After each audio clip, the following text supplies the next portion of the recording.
चलिए स्टार्ट करें। हम लोगों ने लास्ट क्लास में स्टार्ट किया बच्चे रिफ्रैक्शन, है ना। सबको पता होना चाहिए अब तक तो रिफ्रैक्शन क्या है, बेंडिंग ऑफ लाइट। रिफ्रैक्शन क्या है भाई? बेंड कब होगी लाइट? जब एक मीडियम से दूसरे मीडियम में जाएगी। एक मीडियम से दूसरे मीडियम में लाइट अगर ट्रैवल कर रहा है तो लाइट बेंड हो जाएगा। और लाइट बेंड होने के साथ साथ और क्या होता है, क्या लाइट की स्पीड में भी डिफरेंस आ जाता है? बताया था मैंने, लाइट के ट्रैवल करने की स्पीड में, लाइट के स्पीड में, जिस स्पीड में लाइट ट्रैवल कर रहा है हवा में, और अगर ग्लास में लाइट घुस जाती है तो वहाँ पे लाइट की स्पीड में भी चेंज आ जाएगा। क्यों चेंज आ जाता है? कोई अंदाज़ा किसी को लास्ट क्लास में बताया था? क्योंकि डेंसिटी चेंज हो चुकी है। हवा में जिस स्पीड से लाइट ट्रैवल कर रही है उससे ज़्यादा स्पीड में करेगी ग्लास के अंदर के कम? क्यों? क्योंकि ट्रैफिक बढ़ गया, क्योंकि डेंसिटी वहाँ पे अब ज़्यादा हो चुकी है।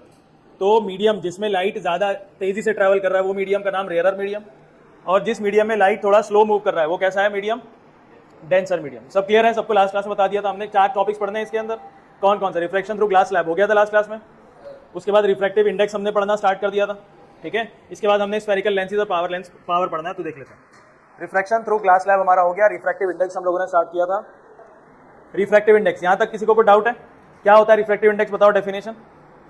डेफिनेशन लिखवाइए क्या? Ratio speed of light in vacuum upon, बहुत बढ़िया, सबको याद आ रहा है? रेशो है ये। किस चीज़ का रेशो है बेटा? स्पीड्स का रेशो है। ऊपर किसकी स्पीड रखनी है? वैक्यूम में लाइट की स्पीड रखनी है। वैक्यूम की स्पीड नहीं, किसकी? लाइट की स्पीड। किसमें? और नीचे भी लाइट की स्पीड रखनी है। किसमें? जो मीडियम आपको निकालना है, जो मीडियम आपको दिया हुआ है, ठीक है। इसका सिंबल क्या होता है? Small N. रिफ्रैक्टिव इंडेक्स का सिंबल क्या है? Small N. और सी किसका सिंबल है? Speed of light in vacuum का। और वी क्या ले लिया आपने? Speed of light in the given medium. और यहाँ पे एक बात तो कांस्टेंट है, वो क्या कांस्टेंट बात है बताएगा कोई? सी मतलब क्या? वो क्या है कांस्टेंट? कितना होता है वो? ये वैक्यूम का है, ठीक है ना। और अगर एयर का लिखा हुआ हो तो वो भी आप लोग यही लेंगे 2.99, लेकिन कैलकुलेशन के टाइम पे वो नहीं लेना आप लोगों को, 3 ले लेना, ठीक है ना। तो इसी के अंदर बेटा एक छोटा टॉपिक पढ़ना है हम लोगों को। अच्छा, ये जो मैंने लिखवाया था ये क्या चीज़ है? कुछ आपको याद हो इसके बारे में? लिखवाया था एब्सोल्यूट रिफ्रैक्टिव इंडेक्स लिखवाया हुआ था, अगर याद हो तो। याद आ रहा है किसी को? बिल्कुल लास्ट में लिखवाया था। एब्सोल्यूट रिफ्रैक्टिव इंडेक्स होता है N is equal to C/V। क्या कहलाता है? Absolute refractive index. क्यों एब्सोल्यूट कहते हैं क्यों इसको? क्योंकि ये किसके कंपैरिजन में निकाला जा रहा है? वैक्यूम के कंपैरिजन में निकाला जा रहा है। और अगर हम लोग किसी और मीडियम के कंपैरिजन में निकालेंगे तो ये एब्सोल्यूट रिफ्रैक्टिव इंडेक्स नहीं होगा, ये क्या बन जाएगा? अब रिलेटिव रिफ्रैक्टिव इंडेक्स बन जाएगा, ठीक है। एक छोटा सा टॉपिक ये पढ़ लो, पढ़ो, लिखो। रिलेटिव रिफ्रैक्टिव इंडेक्स, यही तो है, यही टॉपिक है। इसी को तो पढ़ना है आगे, ठीक है। रिलेटिव अभी नहीं, अभी तो करेंगे, पहले ये तो करो। रिफ्रैक्शन थ्रू स्फेरिकल लेंसेज इसके बाद आएगा, पहले ये करेंगे, उसके बाद 2-3 क्वेश्चंस करेंगे इसके बाद आएगा। रिलेटिव रिफ्रैक्टिव इंडेक्स लिखिए। देखो, हमने इससे पहले एब्सोल्यूट रिफ्रैक्टिव इंडेक्स देखा है, और वो किसके कंपैरिजन में था? हमेशा वैक्यूम के कंपैरिजन में। लेकिन लाइट जरूरी नहीं है कि हमेशा वैक्यूम से आ रही हो, किसी और मीडियम से भी आ सकती है। तो यहाँ पे हम लोग मीडियम डिफाइन नहीं करेंगे, सिर्फ नाम लिख देंगे। देखो, ये मान लो कि ग्लास स्लैब है, लाइट इसके अंदर ट्रैवल कर रहा है। ये ग्लास स्लैब नहीं है आपके लिए, कोई भी XYZ मीडियम है, जरूरी है ग्लास स्लैब, ठीक है। बाहर से लाइट आ रही है, ये जो मीडियम है ना, ये मीडियम है 1। हमको नहीं पता कौन सा मीडियम है, कुछ भी हो सकता है, एयर, वाटर, वैक्यूम, कुछ भी, हमें नहीं पता, ठीक है। और अंदर जो लाइट एंटर कर रहा है ये है मीडियम 2। क्या है? ये है मीडियम 2, ठीक है। अब ये मीडियम 1 का जो बाहर का मीडियम है, इसका अपना कोई एब्सोल्यूट रिफ्रैक्टिव इंडेक्स होगा कि नहीं? एब्सोल्यूट रिफ्रैक्टिव इंडेक्स तो हर मीडियम का होता है ना। किसके कंपैरिजन में? हर मीडियम का होता है। किसके कंपैरिजन में? वैक्यूम के कंपैरिजन में। तो बाहर जो मीडियम है, हमें नहीं पता क्या है अभी, बाहर जो मीडियम है उसका अपना कोई एब्सोल्यूट रिफ्रैक्टिव इंडेक्स होगा कि नहीं? क्योंकि हर मीडियम का होता है तो इसका भी होना चाहिए। समझ में आ रही है बात? इस मीडियम 1 का एब्सोल्यूट रिफ्रैक्टिव इंडेक्स होगा कुछ, मुझे नहीं पता कितना है, तो मैंने इसका जो है ना एज्यूम कर लिया है N1। क्या एज्यूम कर लिया? क्या है ये N1? Absolute refractive index of medium 1। Absolute refractive index of medium, अभी फिर से एक बात बता देता हूं मैं, एब्सोल्यूट रिफ्रैक्टिव इंडेक्स तो हर मीडियम का होता है, चाहे वो हवा हो, पानी हो, वैक्यूम हो, या फिर ग्लास हो, डायमंड हो, ऑयल हो, हर मीडियम का होगा। हमें नहीं पता, कोई भी मीडियम ले आओ, सबका कोई ना कोई एब्सोल्यूट रिफ्रैक्टिव इंडेक्स तो होगा ही होगा। और वो किसके कंपैरिजन में? वैक्यूम के कंपैरिजन में, ठीक है। अब यहाँ पे हमको नहीं पता कि मीडियम 1 क्या है, मीडियम 2 क्या है। अब जब हमारे पास कंपैरिजन करने के लिए वैक्यूम नहीं है तो कोई दूसरा मीडियम होगा, जरूरी नहीं है कि यहाँ पे मीडियम 1 वैक्यूम ही हो। मान लो कि ये सारा का सारा पानी है, सारा का सारा आसपास में पानी और नीचे ग्लास है, तो कहीं वैक्यूम और हवा है, तो हम वैक्यूम से तो कंपेयर कर ही नहीं सकते इन दोनों को। समझ में आ रही है क्या बोलना चाह रहा हूँ मैं? हम इन दोनों को निकालना चाहते हैं कि इन दोनों का रिलेटिव का मतलब ये एक दूसरे से कैसे रिलेटेड है ना, इन दोनों का रिलेशन निकाल रहे हैं हम लोग रिफ्रैक्टिव इंडेक्स से। समझ में आ रही है बात? अच्छा, ये जो बाहर मीडियम है इसका अपना कोई रिफ्रैक्टिव इंडेक्स होगा? कौन सा वाला रिफ्रैक्टिव इंडेक्स होगा? कैसे पता आपको होगा कि नहीं होगा? क्योंकि हर मीडियम का होता है किसके कंपैरिजन में? तो बाहर जो मीडियम है यहाँ पे इसका एब्सोल्यूट रिफ्रैक्टिव इंडेक्स होगा। वैल्यू पता है आपको? मीडियम ही नहीं पता तो वैल्यू कैसे पता होगी? तो हमको सिर्फ क्या नाम लिख देना यहाँ पे, एज्यूम करके सपोज कर लेना क्या, स्मॉल n और उसके पैर पे 1, मतलब जो मीडियम 1 है उसका एब्सोल्यूट रिफ्रैक्टिव इंडेक्स आपने ले लिया n1, और जो मीडियम 2 है बेटा इसका एब्सोल्यूट रिफ्रैक्टिव इंडेक्स क्या लोगे? n2। कोई आपत्ति किसी को? कोई दिक्कत नहीं? चलिए अब हम निकाल रहे क्या रहे हैं बेटा, यहाँ पे रिलेटिव रिफ्रैक्टिव इंडेक्स निकाल रहे हैं। क्या निकाल रहे हैं? रिलेटिव रिफ्रैक्टिव इंडेक्स का मतलब ये है, रिलेटिव रिफ्रैक्टिव इंडेक्स का मतलब ये है रिफ्रैक्टिव इंडेक्स ऑफ मीडियम 2, ऐसे लिख देना यहाँ पे, या कहीं पे ब्रैकेट बना के लिख लेना, इसका छोटा सा डेफिनेशन टाइप कर, यहाँ अलग कर देता हूँ मैं इसको थोड़ा नीचे करो, यहाँ पे नीचे बना करके लिख लेना इसका रिलेटिव रिफ्रैक्टिव इंडेक्स का। अगर आप डेफिनेशन लिखना चाहो तो ये है refractive index of medium 2 with respect to medium 1। पढ़ के दिखाओ क्या लिखा है?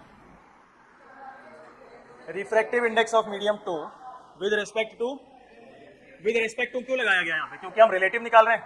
मीडियम 2 का रिफ्रैक्टिव इंडेक्स निकालना है आपको। किसका निकालना है? लेकिन किसके कंपैरिजन में निकालना है? यहाँ पे किसके कंपैरिजन में निकला हुआ है? यहाँ पे वैक्यूम के कंपैरिजन में निकला हुआ है। यहाँ पे आपको नहीं पता क्या है वैक्यूम में क्या है, लेकिन आपको मीडियम 2 का रिफ्रैक्टिव इंडेक्स चाहिए। किसके कंपैरिजन में? बाहर के वातावरण के कंपैरिजन में। समझ में आया? तो डेफिनेशन क्या बन सकता है इसका? Refractive index of medium 2 with respect to medium 1, ऐसे लिखना है इसको। अब ये निकलेगा कैसे? देखो इसको लिखा कैसे जाएगा पहले तो ये देख लो, इसको लिखते कैसे? इसको लिखने का तरीका अलग है, इसी के आगे लिख देना रेशो लगा करके, रिफ्रैक्टिव इंडेक्स ऑफ मीडियम 2। तो मीडियम 2 निकाल रहे हैं यहाँ पे कि मीडियम 1 निकाल रहे हैं? जल्दी बताओ पहले। मीडियम 2 निकाल रहे हैं ना, तो मीडियम 2 लिखो। n2 मीडियम 2 ही तो है, समझ में आ रहा है? n2 क्या है? मीडियम 2 का रिफ्रैक्टिव इंडेक्स है। किसके रिस्पेक्ट में निकालना है? मीडियम 1 के, तो इसके आगे लिख दो मीडियम। पढ़ो कैसे लिखा हुआ है? n21 नहीं लिखा, क्या लिखा है? पूरा पढ़ो, ये पूरा सेंटेंस एक छोटे से सिंबल के अंदर समा गया। पढ़ो क्या लिखा है? Refractive index of medium 2 with respect to, पढ़ के दिखाओ अपने आप। अगर ऐसा लिखा हो, अगर ऐसा लिखा हो, ध्यान से देखेंगे सब इधर, अगर ऐसा लिखा हो 2 3, तो क्या लिखा भाई? पढ़ के सुनाओ, सब पढ़ के दिखाओ। Refractive index of medium 2 with respect to medium. अगर ऐसा लिखा हो 4 और 1, अब कहीं भी अगर ऐसा लिखा आ जाए तो पढ़ लोगे, दिक्कत तो नहीं है? कोई दिक्कत नहीं। इसको लिखने का एक और तरीका है, इसको लिखने का एक और तरीका है, ज्यादातर तो यही लिखना है आपको। इसको लिखने का एक और तरीका है n, ये यूज नहीं करना आप लोग, ठीक है ना, बस अब मैं बता रहा हूं आपको।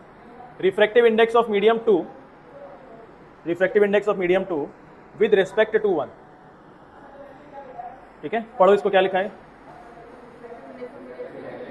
ये एक तरीका है लिखने का, या फिर ये तरीका, ठीक है? कोई दिक्कत तो नहीं है?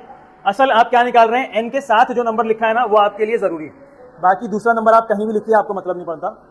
ऐसे भी लिखा जाता है refractive index of medium 2 with respect to medium 1, ऐसे भी लिखा जाता है। आप कौन सा इस्तेमाल करेंगे? समझ में आ रहा है?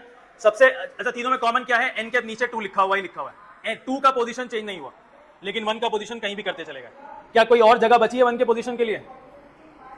एक जगह बची है, कौन सी वाली? तो वहां भी लिख दो refractive index of medium 2 with respect to 1, ठीक है? अब लिखने की जरूरत नहीं है इसको। ये इनके लिखने के तरीके हैं, समझ में आ रहा है? अब ये निकाला कैसे जाएगा? इसके नीचे ये जो बनाया ना सिंबल, इसके नीचे बनाना ये निकाला कैसे जाएगा? देखो, refractive index of medium 2 with respect to 1 calculate किया कैसे जाएगा?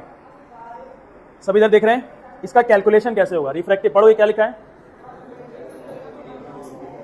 इसका कैलकुलेशन कैसे होगा? फॉर्मूला ये बताओ, सिंपल रिफ्रैक्टिव इंडेक्स का formula speed of light in vacuum upon में speed of light in the given medium. यहाँ पे तो कोई डाउट नहीं है, यहाँ भी कोई डाउट नहीं होगा। सिंपल लिखने का तरीका देखो, refractive index of medium 2 upon में रिफ्रैक्टिव इंडेक्स ऑफ मीडियम 1, कोई दिक्कत? कितना आसान फॉर्मूला है। रिफ्रैक्ट, बस पढ़ना दिक्कत है, पढ़ने में दिक्कत है इसको। Refractive index of medium 2 with respect to medium 1 लिखने का तरीका पहला, दूसरा और तीसरा, ठीक है। निकाला कैसे जाएगा? Refractive index of medium 2 with respect to 1, ऊपर वो रखना है जिसका निकालना है आपको, और नीचे क्या रखना है? जिसके रेस्पेक्ट में निकाला जा रहा है, जिसके रेस्पेक्ट में। ये एक तरीका है निकालने का, इसके और भी तरीके हैं, सब इधर देखेंगे ना, काम समझ में आएगा फिर हमें। देखो दूसरा, refractive index of medium 2 with respect to 1, यहाँ पे आपको थोड़ा सा याद करना पड़ेगा। Refractive index of medium 2 with respect to 1, यहाँ पे याद करना पड़ेगा कि ऊपर रखना है आपको V1 और नीचे रखना है V2, यहाँ पे उल्टा करना है। बताओ V क्या है यहाँ पे? V क्या था? V क्या है बताओ? Speed of light in given medium. तो यहाँ पे V1 क्या होगा बताओ? Speed of light in medium 1। V2 क्या होगा? बोलो, कोई दिक्कत है? ये दोनों ही फॉर्मूले हैं हमारे पास रिफ्रैक्टिव इंडेक्स निकालने के लिए। कौन सा रिफ्रैक्टिव इंडेक्स? रिलेटिव वाला। पहले वाले में आपको नॉर्मल जैसे आप पढ़ रहे हैं वैसे रख देना है। Refractive index of medium 2 with respect to 1 का मतलब है refractive index of medium 2 upon में रिफ्रैक्टिव इंडेक्स ऑफ मीडियम 1। अगर आपके पास ये वाला फॉर्मूला अप्लाई करने के लिए वैल्यूज प्रेजेंट ना हो क्वेश्चन में, तो आप कौन सा फॉर्मूला लगाओगे? क्योंकि आपको वहां पे दोनों मीडियम्स के ना लाइट की स्पीड दी हुई होगी, और इस बार ऊपर आप V1 रखेंगे और नीचे क्या रखेंगे? V2। यहाँ पे इस बार आप उल्टा करेंगे। समझ में आया? इतना लिखिए, फिर 2-3 क्वेश्चंस करेंगे ना हम, तो और बात क्लियर हो जाएगी। जल्दी से लिखो।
हो गया?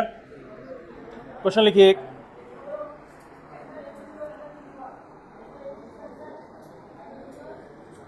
बोलो, light enters from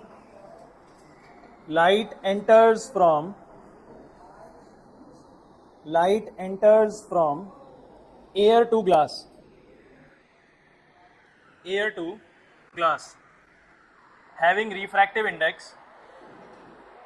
having refractive index 1.5, full stop. Calculate the speed of light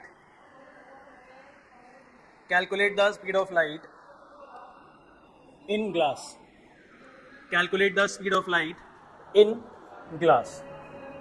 आपको लाइट की स्पीड निकालनी ग्लास के अंदर, आपको ग्लास का रिफ्रैक्टिव इंडेक्स दिया हुआ है। अच्छा, यहाँ पे कहीं पे एब्सोल्यूट या फिर रिलेटिव का नाम लिखा है क्या? नहीं लिखा ना क्वेश्चन में, ना ही एब्सोल्यूट रिफ्रैक्टिव इंडेक्स लिखा है, ना ही रिलेटिव रिफ्रैक्टिव इंडेक्स लिखा है। तो इसका मतलब ये है कि यहाँ पे आपको एब्सोल्यूट रिफ्रैक्टिव इंडेक्स दिया हुआ है। ठीक है, करके दिखाओ सवाल।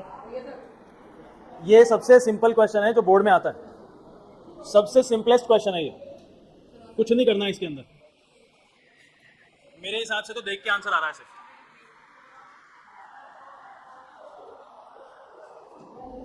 पहली चीज क्या दी हुई है इसके अंदर? रिफ्रैक्टिव इंडेक्स ऑफ ग्लास कितना दिया हुआ है? 1.5 दिया हुआ है कि नहीं? यहां पे अब n लिखेंगे और उसके पैर पे छोटा g लिख दो, इससे क्या पता चल जाएगा? रिफ्रैक्टिव इंडेक्स ऑफ ग्लास लिखा हुआ है। ठीक है, रिफ्रैक्टिव इंडेक्स ऑफ ग्लास कितना है? 1.5। आगे क्या बोल रहा है वो? Speed of light in glass बताओ कितना है? नहीं बोल रहा है क्या? आपको बताना है लाइट की स्पीड ग्लास के अंदर। आपको एक वैल्यू दिया हुआ है, दूसरी वैल्यू निकालना है। क्या आपको ऑलरेडी एक तीसरी वैल्यू पहले से पता है? सी की वैल्यू 3 × 10⁸ मीटर पर सेकेंड। आपको ऑलरेडी ये तो वैल्यूज पहले से ही पता है सब, नहीं पता? अब बताओ फॉर्मूला क्या है, बेसिक फॉर्मूला एकदम basic formula. Refractive index is equals to C by V. Refractive index is equals to C by V. आपको यहाँ पे रिफ्रैक्टिव इंडेक्स किसका दिया हुआ है?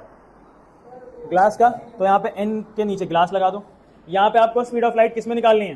ग्लास में। तो आप यहाँ वी के नीचे जी लगा दो। सी के पास कुछ लगाने की जरूरत ही नहीं है। समझ में आया? बताइए क्या आएगा आंसर इसका? एन जी की जगह पे आप रखेंगे 1.5, सी की जगह पे रखेंगे आप 3 × 10⁸ अपॉन में वी जी की जगह पे वी जी रख दो एज इट इज। अब सॉल्व करके बताओ कितना आ रहा है वी जी की वैल्यू। और किसी का? 2 आ गए। और किसी का कोई आंसर?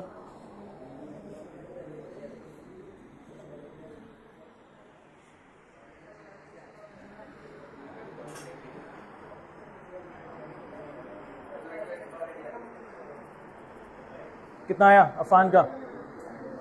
पता नहीं। 1.5 और वीजी को, इन दोनों के प्लेसेस को इंटरचेंज कर दो। 1.5 और वीजी का प्लेस इंटरचेंज हो जाएगा। वीजी इधर, 1.5 नीचे। VG is equals to 3 × 10⁸ upon में 1.5। बोलो कोई दिक्कत? अब 1.5 का टेबल तो याद ही होगा सबको। मुझे तो याद है, सबको याद है। 1.5 के टेबल पे 3 आता है, 2 पे कट गया। तो क्या बचा? वीजी की वैल्यू कितनी आ गई? 2 × 10⁸ मीटर पर सेकेंड। बोलो बात समझ में आई? कोई दिक्कत? कोई दिक्कत नहीं है? पक्की बात है एकदम?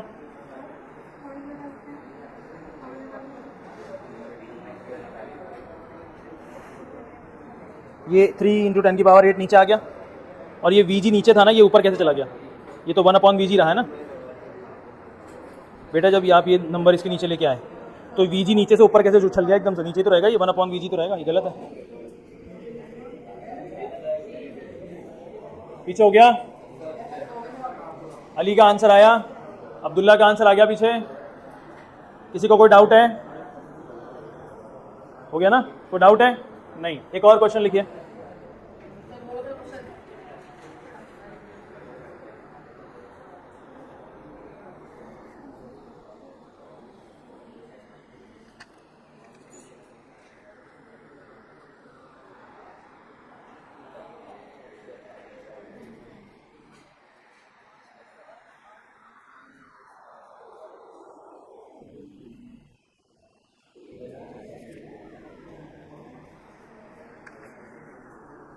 लिखो light enters from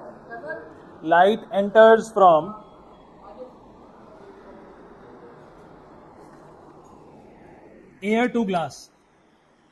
light enters from air to glass.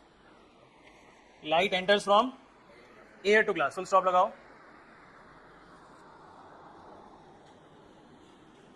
Speed of light in air, speed of light in air is 3 × 10⁸ meter per second. Speed of light in air is 3 × 10⁸ meter per second, and speed of light in glass, speed of light in glass is 2 × 10⁸ metre पर second. Full stop लगाओ। Calculate refractive index of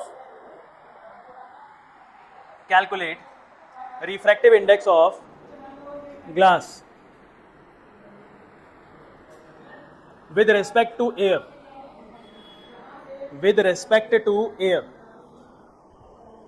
and refractive index of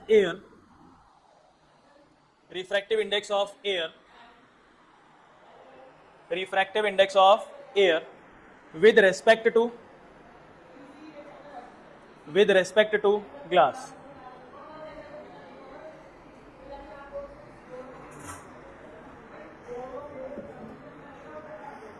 Refractive index of air with respect to glass. Light किधर से किधर पास हो रही है? हवा से ग्लास के अंदर। तो हवा मेरे लिए मीडियम कौन सा है? N1 और ग्लास N2। बोलो दिक्कत है किसी को? ठीक है, चलिए आपको क्या क्या दिया हुआ है क्वेश्चन के अंदर? Speed of light in air कितना दिया हुआ है? Speed of light in air कितना दिया हुआ है? कितना दिया हुआ है? 3 × 10⁸ मीटर पर सेकेंड। और speed of light in glass कितना दिया हुआ है? 2 × 10⁸ मीटर पर सेकेंड। यही दिया हुआ है। अब सब ध्यान दे लो, इधर लिखने का टाइम मिलेगा। इधर देखो यहाँ पे हमने एक मीडियम को नाम दे दिया है 1, इसका रिफ्रैक्टिव इंडेक्स कर दिया है N1। मेरे लिए जो एयर वाला माध्यम है वो 1 है और ग्लास वाला माध्यम क्या है? 2। ठीक है, तो यहाँ पे हम लोग अगर velocity of light, speed of light in air ले रहे हैं तो बताओ v में एयर की जगह पे मैं 1 लिख सकता हूँ कि नहीं? कोई दिक्कत है? क्योंकि हमने मीडियम वाला, एयर वाले मीडियम को 1 नाम दे रखा है ऑलरेडी। और ग्लास वाले का क्या लिख सकते हैं हम लोग? 2 लिख सकते हैं। कोई दिक्कत है? नहीं। तो यहाँ पे जो velocity of light in air है ना वो v1 है, velocity of light in glass क्या है? वो v2 है। अब आपको निकालना क्या है? 2 सवाल है इसके अंदर। आपको क्या निकालना है? रिफ्रैक्टिव इंडेक्स ऑफ, क्या निकालना है बताओ? पहला क्या लिखा है? Refractive index of glass with respect to air, ये पहला निकालना है। और दूसरा क्या निकालना है बताओ? Refractive index of air with respect to glass. आपको 2 चीजें निकालनी है इसके अंदर। आपको 2 क्वेश्चंस हैं इसके अंदर, तो एक एक करके दोनों सॉल्व कर लो। एक एक करके दोनों सॉल्व कर लो, देखो हो रहा है कि नहीं।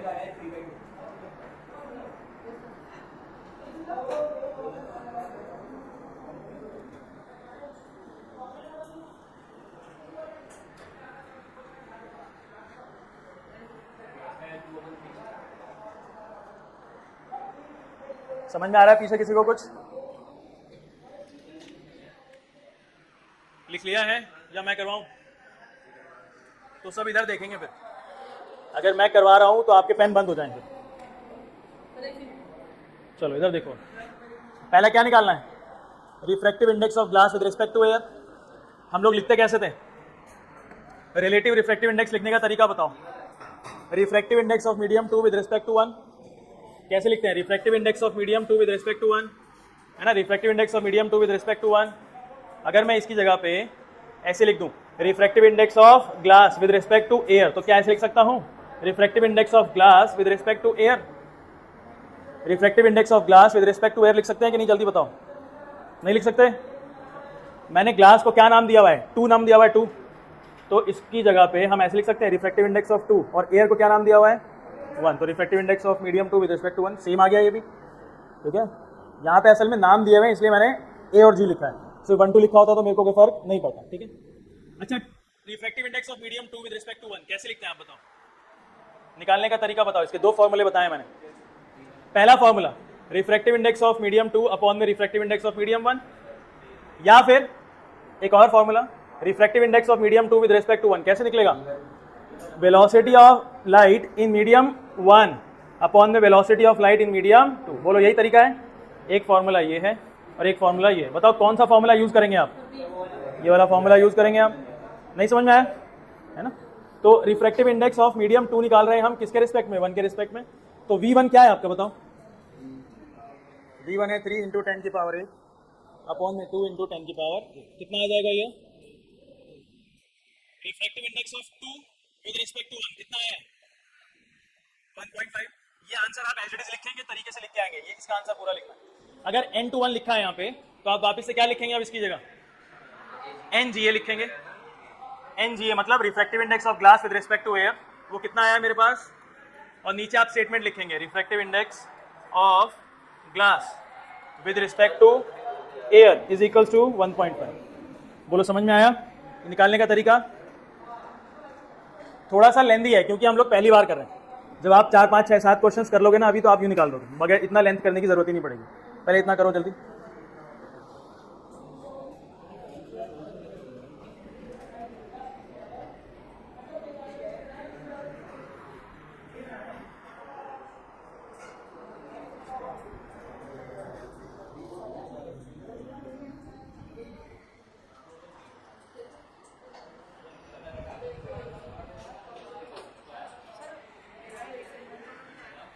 हटाओ।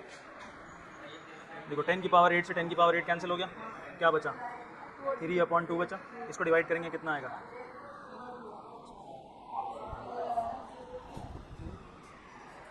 बेटा मैं ये उम्मीद करके चल रहा हूं कि आपको ना ये सॉल्व करना आता है।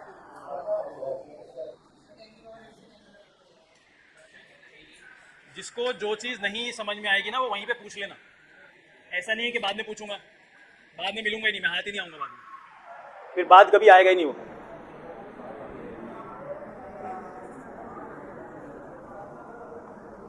तुम फोन करते रहोगे, मैसेज करते रहोगे, मैं गोली पे गोली देते जाऊंगा।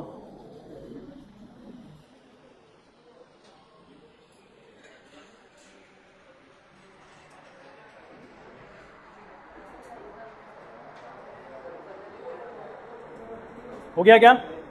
इसका बी पार्ट करना है। इंतजार कर रहे हो क्या मैं कराऊंगा? अपने आप करना है। कितना आया जल्दी करके दिखाइए सेकंड पार्ट इसका, जल्दी करिए अब्दुल्ला, जल्दी करो इसका सेकंड पार्ट करो जल्दी से। जो स्टेप्स आपने यहां फॉलो करे हैं सारे स्टेप्स फॉलो होंगे, लेकिन सबके सब उल्टा। आप दिमाग लगाओ, देखो उल्टा करने का दिमाग है कि नहीं, जल्दी लगाओ।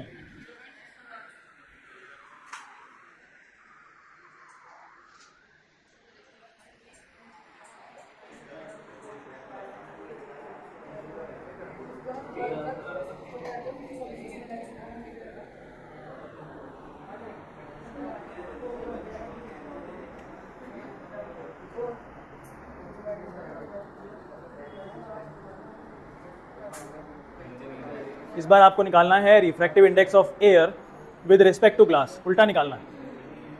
Refractive index of air with respect to glass.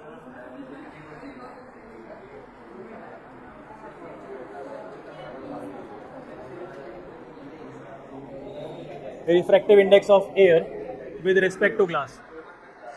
हो गया?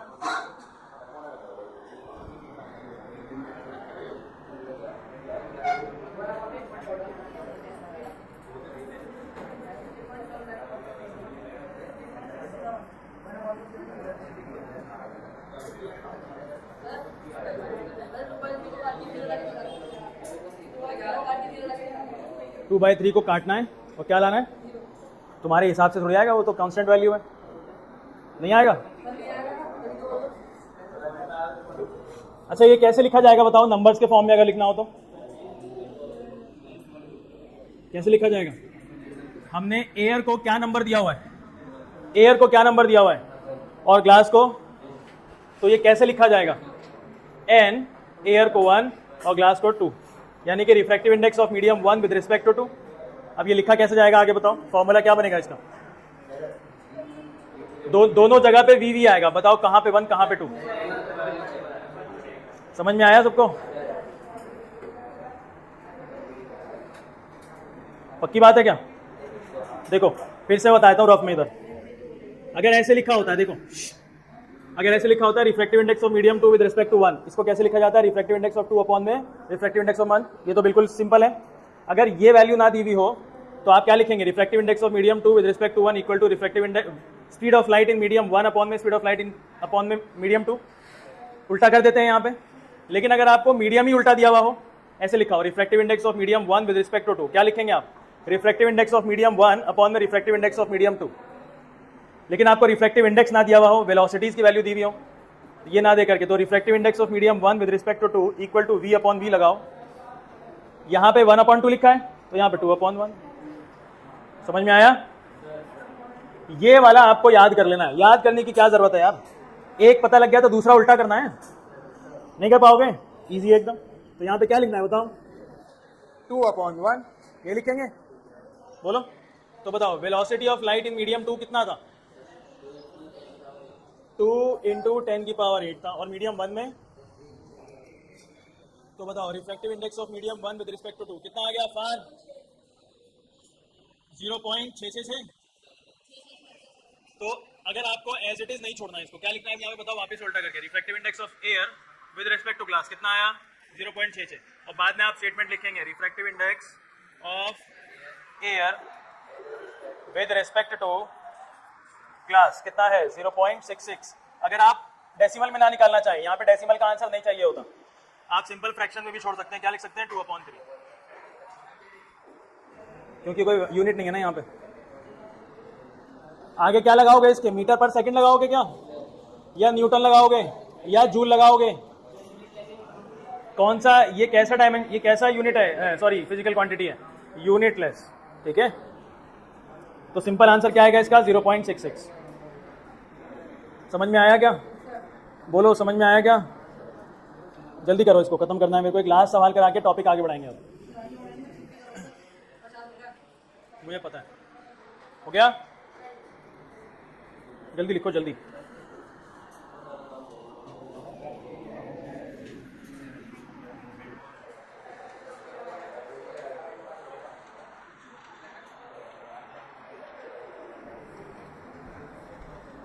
मेरी तरफ सब ध्यान से देखो।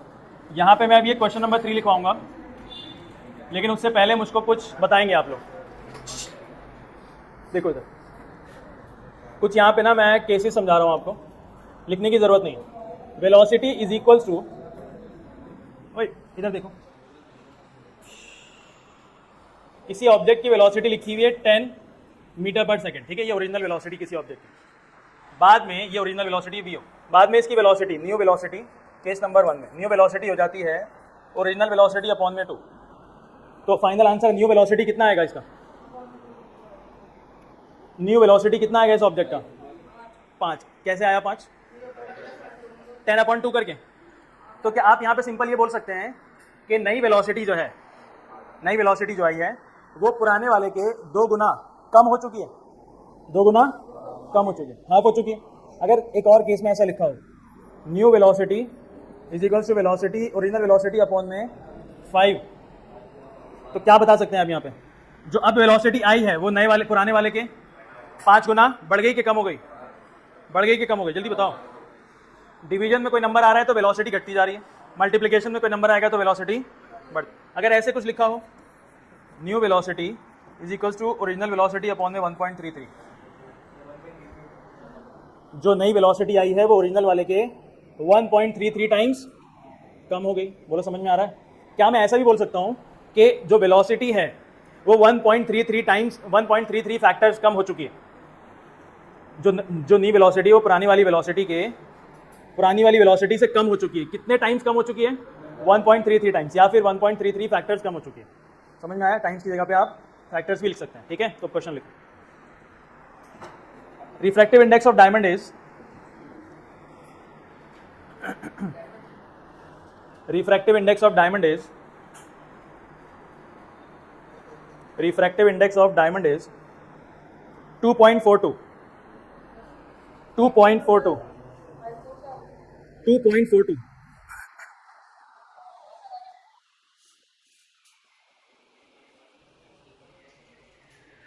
Full stop.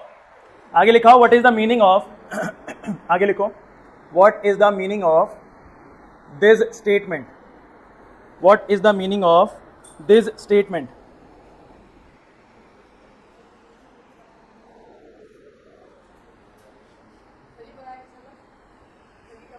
डायमंड,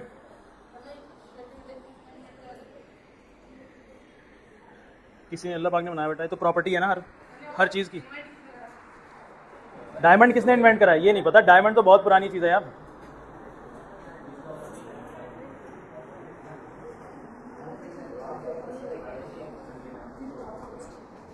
बताइए क्या समझ में आ रहा है आपको? एन के,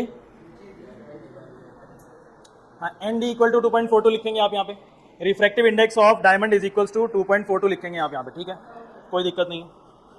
लेकिन ये कह रहा है कि बेटा ये जो स्टेटमेंट लिखी है आपने एन डी इक्वल टू 2.42, इसका मतलब क्या है? इसका मतलब क्या है? अच्छा ये बताओ, क्वेश्चन में रिफ्रैक्टिव इंडेक्स लिखा है या एब्सोल्यूट रिफ्रैक्टिव इंडेक्स लिखा है या रिलेटिव रिफ्रैक्टिव इंडेक्स लिखा है? क्या लिखा है बताओ क्वेश्चन में? तो ये क्या है, रिलेटिव क्या एब्सोल्यूट? रिलेटिव क्या एब्सोल्यूट? एब्सोल्यूट। ये डायमंड का रिफ्रैक्टिव इंडेक्स है किसके कंपैरिजन में अब्दुल्ला? वैक्यूम के कंपैरिजन में। किसके कंपैरिजन में? तो क्या आप इमेजिन कर सकते हो कि कोई लाइट आ रही होगी वैक्यूम से और एकदम से कहाँ एंटर कर चुकी है अब? डायमंड से। क्या लाइट की स्पीड में कुछ फर्क आया होगा? लाइट कहाँ से ट्रैवल करते आ रही थी और कहाँ घुस गई आते ही? क्या लाइट की स्पीड में फर्क आया होगा? बढ़ गई होगी लाइट की स्पीड के कम? लाइट की स्पीड कम हो गई होगी क्या? कितने टाइम्स? 2.42 टाइम्स। कितने टाइम्स कम हो गई होगी? कितने टाइम्स? बस यही मतलब है, लिख दो answer. It means that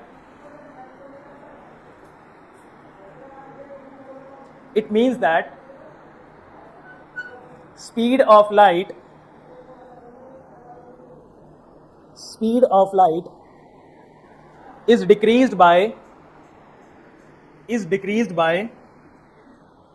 a factor of 2.42 by a factor of 2.42। बोलो किसी को कोई आपत्ति? पक्की बात है एकदम? ये कैसे बोला होगा आपने? क्या ये कॉन्सेप्ट थोड़ा बहुत यूज हुआ होगा उसमें? अगर ये नहीं भी होता, कहाँ गया? अगर ये कॉन्सेप्ट नहीं भी यूज होता तो आप सोचो, लाइट सबसे ज्यादा फास्ट कहाँ पे ट्रैवल करती है? वैक्यूम में। और अगर किसी भी मीडियम में घुस जाए तो लाइट की स्पीड तो कम ही होनी है। अब आपको बताना है कि कितनी कम हो गई। अगर डायमंड में घुसा तो 2.42 टाइम्स कम हो गई, अगर ग्लास में घुसा तो 1.33 टाइम्स कम हो गई। 1.33 या फिर जो भी है क्वेश्चन में, क्या वो तो तुम्हें बताना है, तुमने खुद बताया ना अभी, तुम्हें बताना है वो, ठीक है? चलिए नया कॉन्सेप्ट लिखिए, नया topic, refraction of light through spherical lenses. Refraction through spherical lenses. Refraction through spherical lenses. Refraction through spherical lenses. ये लेंसेज कितने टाइप के होते हैं भाई? ये लेंसेज कितने टाइप के हैं? बेसिक तो दो ही है बस, ठीक है ना? कॉन्वेक्स लेंस और दूसरा कॉनकेव लेंस, ठीक है? बेसिक तो बस यही दो हैं। इन दोनों का शेप पता है आपको कैसा दिखता है? देखो हम लोगों ने बेटा मिरर के बारे में पढ़ा था, अगर आपको याद हो। अब मैंने बोला था आपको कि एक ऐसा स्फीयर इमेजिन करो जो ग्लास से बना हुआ हो और खोखला भी हो, हॉलो भी हो। उसका एक हिस्सा आप तोड़ के बाहर निकालो, ऐसा ही सिमिलर एक और स्फीयर लो, उसका उतना ही बड़ा हिस्सा वहां से तोड़ के निकालो और दोनों को जोड़ दो। तो जब आप दोनों को जोड़ देंगे तो ये क्या बना देगा? अब यहाँ पे लेंस बना देगा। क्या बना देगा? लेंस। कॉन्वेक्स लेंस कैसा दिखता है जरा देख लो, बहुत इजी है। कॉन्वेक्स लेंस ऐसा दिखता है। कैसे बना होगा ये इमेजिन करते हैं। देखो ये बना होगा, एक तरफ ग्लास स्फीयर होगा ऐसा, है ना? उसका हिस्सा तोड़ा गया, इतना हिस्सा निकाला गया, और दूसरी तरफ एक और ग्लास स्फीयर होगा ऐसा, उसका भी इतना हिस्सा तोड़ के यहाँ पे लगा दिया गया। समझ में आ रही है बात? दोनों को ऐसे जोड़ा है तो क्या बन गया अपने पास यहाँ पे? Convex lens. क्या बना है यहाँ पे? ऐसे ही अगर हम लोग प्रक्रिया दूसरे लेंस के साथ करें तो वहां पे भी ऐसे बनेगा। इसका लेंस का जो डायग्राम है वो कुछ इस तरीके से,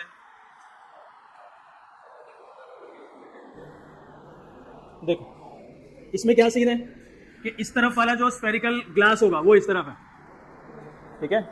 इस तरफ वाला स्फेरिकल ग्लास वो इस तरफ है। जब इन दोनों के इतने इतने हिस्से को तोड़ के चिपकाया गया है तो यहाँ पे कौन सा हिस्सा बन गया है? यहाँ पे कॉनकेव लेंस। दोनों वही स्फेरिकल ग्लास के छोटे छोटे टुकड़ों से बने हैं, लेकिन दोनों को जोड़ने का तरीका अलग अलग है। समझ में आ रही है बात? इसको इस तरीके से जोड़ा है तो ये क्या बन चुका है? Convex lens. इसको यहाँ पे ऐसे जोड़ा तो ये कॉनकेव लेंस। समझ में आ रहा है? कोई दिक्कत है? कोई दिक्कत है यहाँ पे किसी को? नहीं, ठीक है?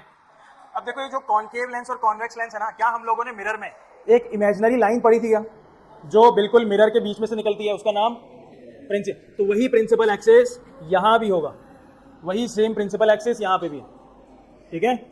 और कॉनकेव लेंस में भी होगा वही प्रिंसिपल एक्सिस। प्रिंसिपल एक्सिस एक इमेजिनरी लाइन है जो कि बिल्कुल लेंस या फिर मिरर के बीच में से, सेंटर में से पास हो रहा होगा, ठीक है? अच्छा अब ये बताओ कि मिरर का, सॉरी इस लेंस का बिल्कुल अपना कोई सेंटर होगा क्या? वैसे तो ये दो स्फेरिकल ग्लास से मिलके बना हुआ है, तो इधर वाला जो स्फेरिकल ग्लास है उसका अपना कोई सेंटर होगा क्या? ये वाला हिस्सा है, ये वाला ग्लास, इसका अपना कोई सेंटर होगा क्या? स्फेयर का सेंटर होता है ना, किस तरफ होगा? यहाँ पे। कहाँ पे? यहाँ पे, इस तरफ। इसके अंदर होना चाहिए कहीं ना कहीं। किधर होगा बताओ? यहाँ कहीं लगा दे क्या? बोलो दिक्कत है? यहाँ लगा दे। ये क्या चीज़ है अपने पास? इस वाले स्फेयर का, यहाँ पे कोई एक स्फेयर बन रहा होगा, इस वाले स्फेयर का सेंटर। कौन सा सेंटर? इस वाले स्फेयर का सेंटर, ठीक है ना? इस वाले स्फेयर के सेंटर को मैं नाम दे देता हूँ सी, कोई दिक्कत नहीं, वहां पे भी सी, यहाँ पे भी सी। इसका नाम क्या बनेगा? Centre of, centre of. क्या इधर वाले के पास भी एक सेंटर ऑफ कर्वेचर होगा यहाँ कहीं? हालांकि बराबर नहीं बन पा रहा है, तो इसको थोड़ा सा बराबर करते हैं ना, थोड़ा सा इधर आ जाओ।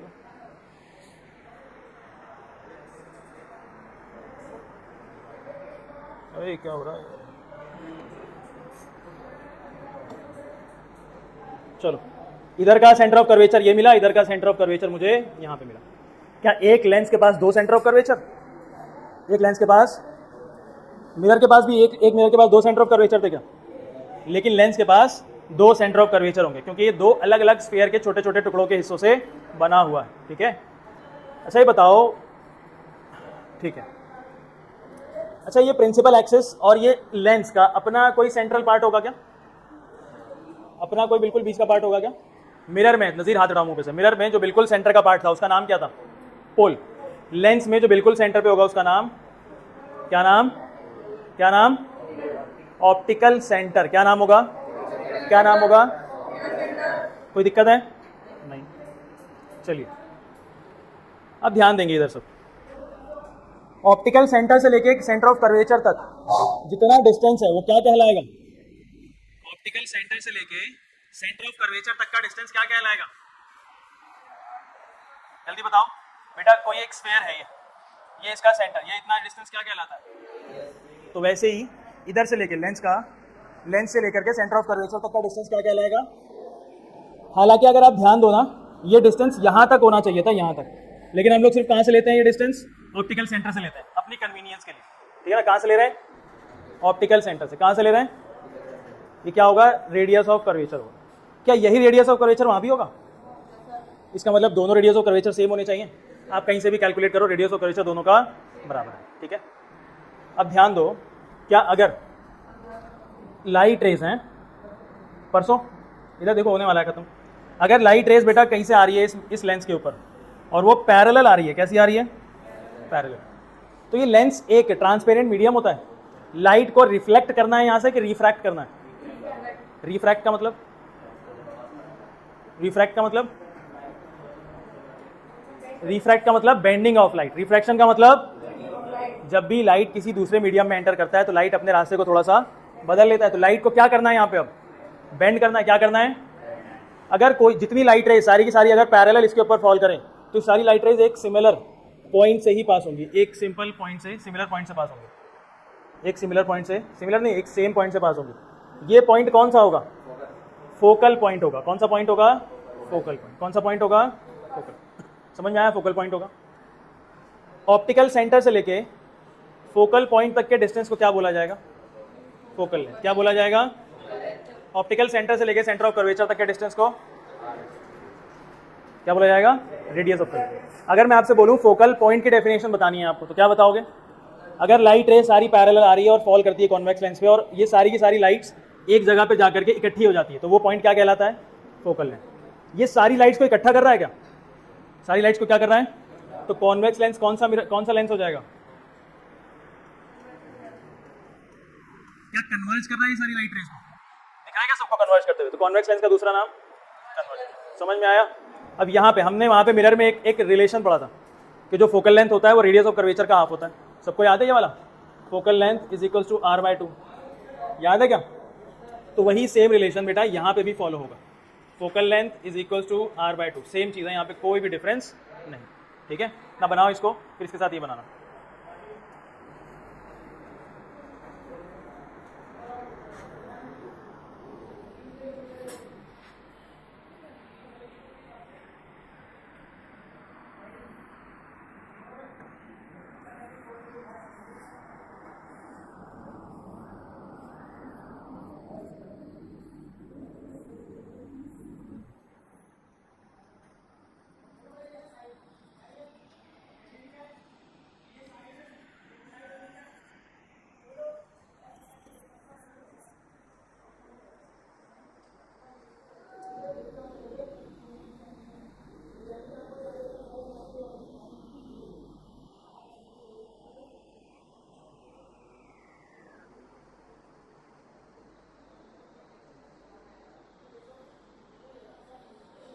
बोलो बच्चे। क्या दिक्कत है?